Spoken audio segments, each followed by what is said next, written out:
నీకు విభా తెలుసా?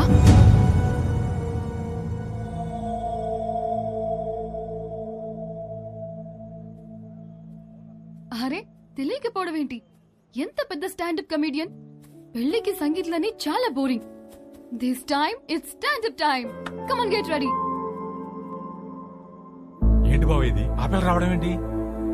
షో చేయడానికి వచ్చింది, నవ్వించి వెళ్ళిపోతుంది. నవ్వించకపోయినా పర్వాలేదు, నవ్వుల పాలు చేయకపోతే చాలు. హర్ష, విభా బాగా హర్ట్ అయి ఉంటుంది. ఇప్పుడు ఎలాంటి జోక్స్ వేస్తుందో ఏంటో. ఆ జోకులు నీ మీద మాత్రం వేయకూడదని కోరుకుంటున్నా.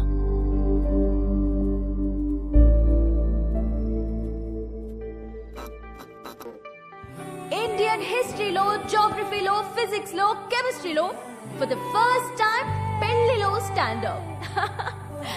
This is Vibha. Congratulations to the bride and groom. Thank you. మా బతుకు బస్ స్టాండ్ అవ్వకుండా కాపాడేదే మొగుడు పెళ్ళాల జోక్స్.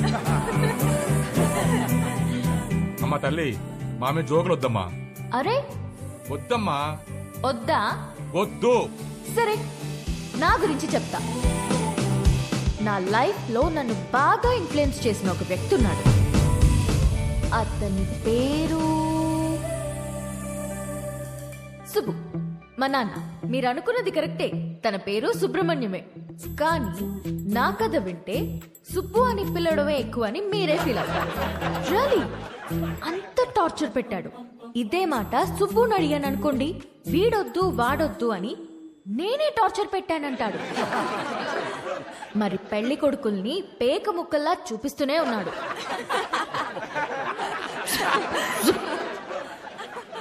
నేనేమో కింగ్ ని ఎక్స్పెక్ట్ చేస్తుంటే 13 కార్డులో జోకర్లే. 13 జోకర్లనే చూపిస్తుంటే నేనేం చేస్తాను? కేంద్రా నింజా. అప్పుడొచ్చాడు నా రాజకుమారుడు.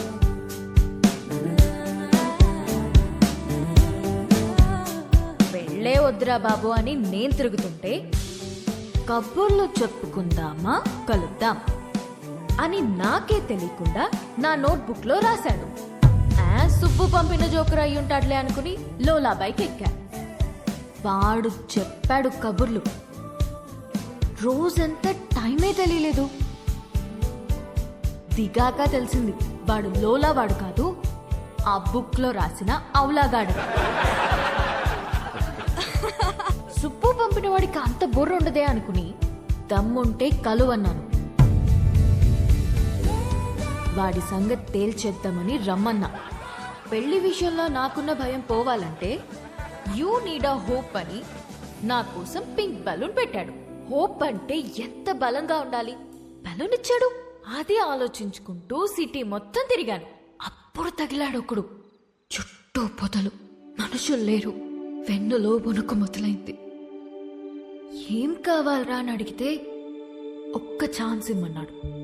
ఎలాగో ఎస్కేప్ అయ్యి ఇంటికొచ్చాను గాని వణుకు మాత్రం తగ్గలేదు. ఎవరితోనైనా మాట్లాడితే భయం పోతుందని కాంటాక్ట్ లిస్ట్ మొత్తం వెతికాను. ఎవరికే చేయాలనిపించలేదు. సుబ్బుకి చేద్దామంటే అక్కడికి ఎందుకు వెళ్ళావు, అక్కడేం పని నీకు అని మొదలెడతాడు. నా సిచ్యువేషన్ని అర్థం చేసుకోడు. సడన్ గా ఒంటరిగా ఉన్నానని అనిపించింది. కాంటాక్ట్ లిస్ట్ లో ఎన్ని వందల పేర్లు ఉన్నాయని కాదు, అవసరమైనప్పుడు మన ఎమోషన్స్ ని షేర్ చేసుకోవడానికి మనకంటూ ఒకడు ఉండాలి. అందుకే పెళ్లి చేస్తారేమో. అప్పుడొచ్చింది మెసేజ్ వాడి దగ్గర నుండి, calm down, you're not alone అని. ఆ ఒక్క మాట నాకు ధైర్యాన్ని ఇచ్చింది.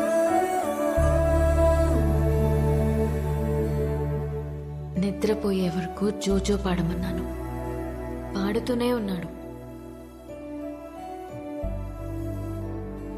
చాలా రోజుల తర్వాత ప్రశాంతంగా పడుకున్నాను. కొన్ని సంవత్సరాలుగా మా నాన్న వల్ల లోపల పేరుకుపోయిన భయాలన్నీ ఒక చిన్న పిట్ట కథ చెప్పి అలా తీసేశాడు.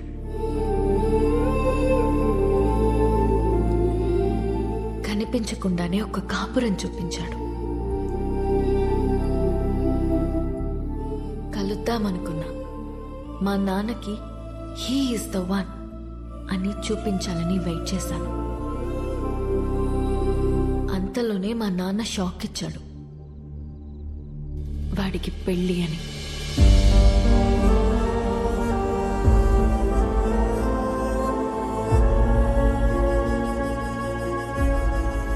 ఎప్పుడూ లేనిది నా కళ్ళల్లో కన్నీళ్లు.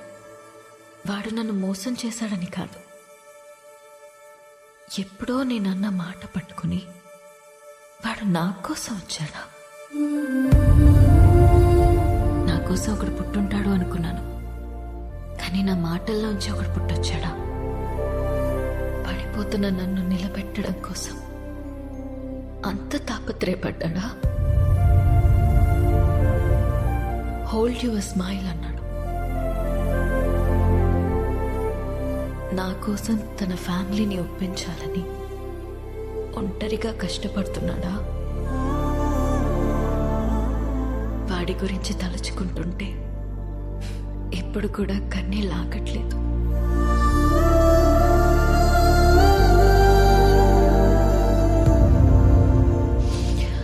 ఇప్పటికిప్పుడు వాడిని హక్ చేసుకోవాలనుంది, కానీ వాడి హక్ నాకు ఈ లైఫ్లో దొరుకుతుందో లేదో తెలియడం లేదు.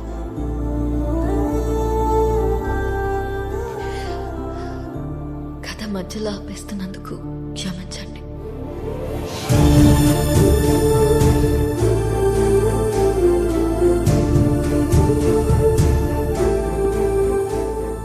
ఆగో.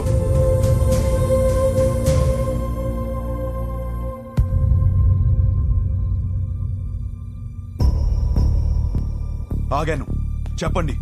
వెళ్ళి పెళ్లి చేసుకుంటావో ఏం చేసుకుంటావో నీ ఇష్టం. ఎలాగైనా బతుకు.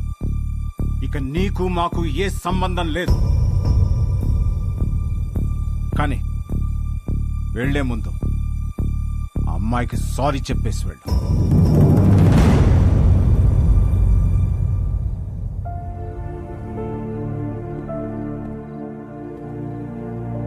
చూడు మేఘా, నీకు సారీ చెప్పాలా లేదా విభాని ఎందుకు పెళ్లి చేసుకోవాలి తెలియాలా? ఆల్రెడీ విభా నన్ను కలిసి అంతా నాకు చెప్పింది. నాకంతా అర్థమైంది, అందుకే తనని పిలిచాను. కానీ అంకుల్, మీకే హర్ష అంటే ఏంటో ఇంకా అర్థం కాలేదనుకుంటా. ఎగ్జాక్ట్లీ. ఆ రోజు మీ అందరికీ అర్థమయ్యేలా చెప్దాం అనుకున్నాను, కానీ పక్కన అమ్మాయి లేదు, రాదు అన్నారు. ఇవాళ అమ్మాయి వచ్చింది. ఇవాళ కూడా చెప్పకుండా వెళ్ళిపోమంటారే, నాకు అర్థం కాదు.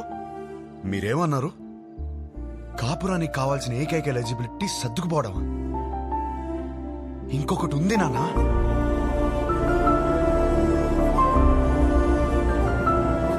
విభా మాటల్లో కనిపించిందే రొమాన్స్. అది అస్సలైన ఎలిజిబిలిటీ.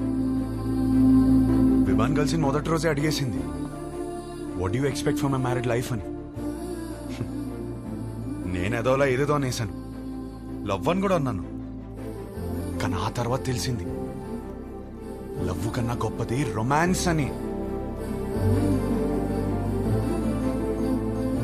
నా లైఫ్ అంతా రొమాన్స్ తో నిండిపోవాలి. అంటే ఏంట్రా, మీ అంతా రొమాన్స్లు చేయకుండా కాపురాలు చేస్తున్నావా, పిల్లలు కనేస్తున్నావా? మామయ్య, మీకు ఎలా చెప్పాలి? మీకు ప్రేమ అంటే అర్థమవుతుంది, రొమాన్స్ అనగానే ఏదో బూతులా మాట్లాడతారని నాకు అర్థం కాదు. రొమాన్స్ అంటే గదిలోకి వెళ్ళి తలుపులేసేసి 10 నిమిషాలు ముగించే పని కాదు. రొమాన్స్ అంటే ప్రేమని చూపించడం. ప్రతి ఒక్కళ్ళు ప్రేమిస్తున్నానని చెప్పేవాళ్లే, కానీ ఎంతమంది ఆ ప్రేమని చూపిస్తున్నారు? ఎరా, ఎవరు చూపించట్లేదని ఎట్లా అంటావు? మేము చూపిస్తున్నాం ఇక్కడ. ఏంటి సార్ ఎలా చూపించారు? గిఫ్ట్ తెచ్చి తీసుకో అని టేబుల్ మీద పడేశారు, అలానా? కాస్ట్లీ గిఫ్ట్ ఇచ్చారని మీరు పొంగిపోవడం కాదు సార్. దగ్గరికి వెళ్ళి ఆవిడ పొంగిపోయేలా ఇవ్వటంలో ఉంది ప్రేమని చూపించటం. అప్పుడు 10 రూపాయలు గిఫ్ట్ ఇచ్చినా సరిపోతుంది. పెద్దవాళ్ళతో ఏంట్రా ఆ మాటలు? మాకు ఆ మాత్రం తెలీదా? మొగుడు పక్కనున్నంతసేపు కోట్లు సంపాదించు, లగ్జరీ కావాలంటారు. సంపాదించడానికి వెళ్తే నువ్వు పక్కన లేవంటారు. కాస్త ప్రేమని చూపించడం తెలిస్తే రెండిట్లో ఏదో లగ్జరీ అని తెలుస్తుంది కదా. లేదా అన్ని ఒకరి దగ్గర దొరకవని స్టేట్మెంట్లు ఇస్తారు. ఒకరి దగ్గర దొరకకపోతే ఇంకెక్కడ దొరకదు సార్. ఇద్దరు సంతోషంగా ఉండాలని పెళ్లి చేసుకుని ఒకరినొకరు బాధ పెట్టుకుంటున్నారు. ఆ బాధని ఎలా తీర్చాలని నేర్పించకుండా సర్దుకుపో అంటుంటే ఎలాగో బ్రతికి చావు అన్నట్టుంది నాకు. నాకు అలా పక్క పక్కనే బ్రతకాలని లేదు నాన్న. నాకు నా వైఫ్తో చాలా అంటే చాలా దగ్గరగా బ్రతకాలనుంది. అలా బ్రతకాలని తెలిసిన అమ్మాయి విభా. కాపురం పాత పడకుండా ఫ్రెష్ గా ఉండాలంటే ఒక గ్రేట్ రొమాన్స్ కావాలని తెలిసిన అమ్మాయి విభా. తన బాడీ తనది మాత్రమే కాదు, వచ్చేవాడిది కూడా అని హెల్దీగా అందంగా ఉంచడంలో ఎంత రొమాన్స్ ఉంది. మొగుడు పక్కనే ఉన్నప్పుడు కబుర్లు పుడుతూనే ఉండాలని ఒక అమ్మాయి కోరుకోవడంలో ఎంత రొమాన్స్ ఉంది. నాకు సన్సెట్ ఇష్టం. ఎందుకంటే నా లైఫ్ పార్ట్నర్ ఇంట్లో వెయిట్ చేస్తుందని ఆశ రేజ్ చేస్తుంది కాబట్టి. ఇలా ఆలోచించడం డర్టీ అయితే కొంచెం డర్టీ మైండ్ ఉండాలి నాన్న. నువ్వేమన్నావు మావయ్య? పెళ్లి చేసుకోవడానికా ఉంచుకోవడానికా? ఉంచుకోవడానికే, దగ్గరగా ఉంచుకోవడానికి. ఇవన్నీ తెలియకే కోర్టులో తలదించుకున్నాను. ఇప్పుడు తలెత్తి చెప్తున్నాను, నా కాపురం బావుంటుంది. నాకు విభానిచ్చి పెళ్లి చేయండి.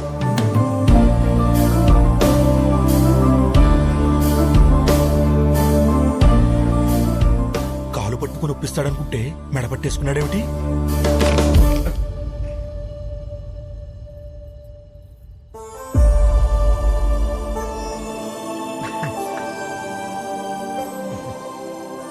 రే, అమ్మాయి బాధపడుతూ ఉంటుంది.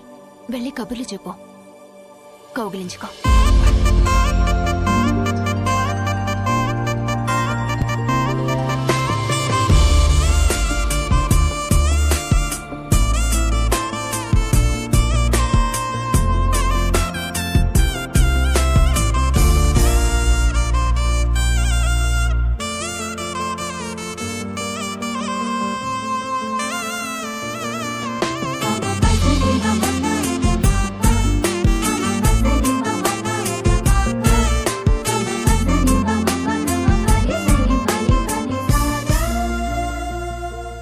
అమ్మ కౌగిలించుకోమంది, ఇంకా కబుర్లు చెప్పుకోమంది. ఇంకా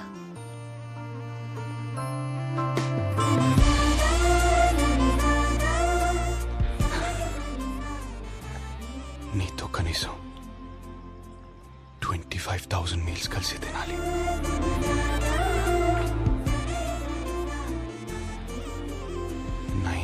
నైట్స్ కలిసి పడుకోవాలి.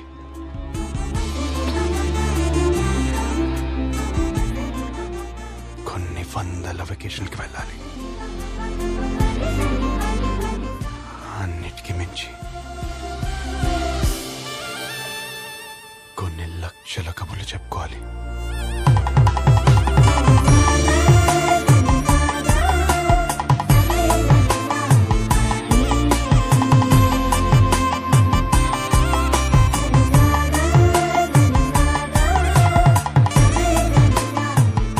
గారు పెళ్లి చేసుకుందామా?